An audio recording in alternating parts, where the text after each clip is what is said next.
Buenas noches. My name is Cruz. I am 11 years old and in the 6th grade. My heritage is Hispanic. I am American, Colombian, Ecuadorian, and Puerto Rican.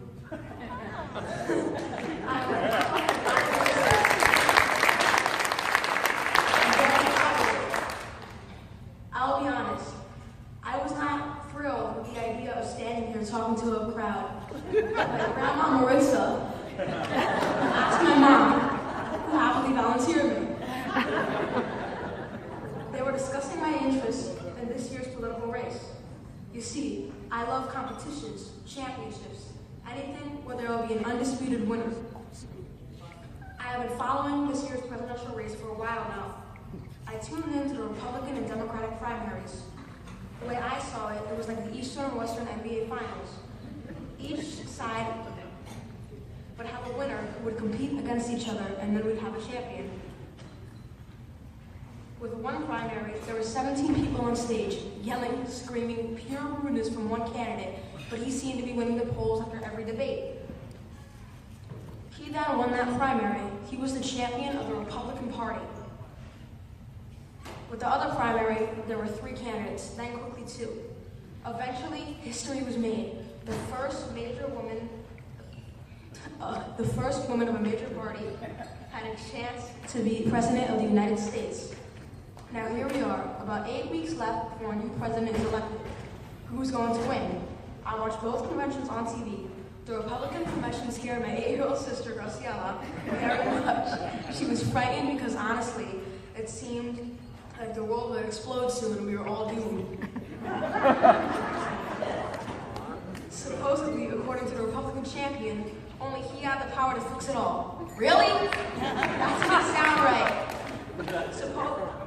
Then I tuned into the Democratic convention.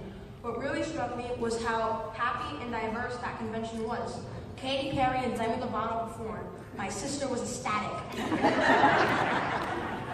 There were people of all nationalities and religions in the crowd. I felt like I was watching the World Cup. What other sport shows more unity and diversity than soccer? A sport where everybody on the team has to come together to ensure a win. I think that is what we have to do in our lives. And what must be done by adults to win this presidential race. We are all important. We are stronger together.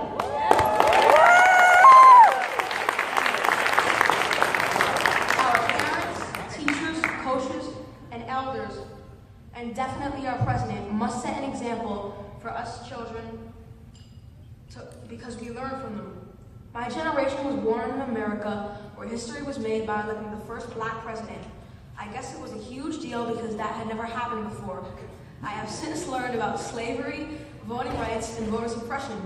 I find it hard to believe that all the people did not have the same rights. We all live on the same planet. Electing the first U.S. female president seems pretty cool. Girls play soccer, basketball, golf, anything a boy can play, a girl can play too. Makes perfect sense to me that a girl can be president. My family taught me to love myself, to love my heritage, and to love my neighbors. Not only love my neighbors, learn from them. Even if you think someone is very wrong, treat them with respect. We are tomorrow's leaders and you are our teachers. Please teach us what we need to know to make this fabulous country even better. The choices and actions you adults make today are laying the foundation for us kids to follow tomorrow. If you build walls, it's going to take us longer to crumble them. If you build bridges, we can connect to the entire world. Amen.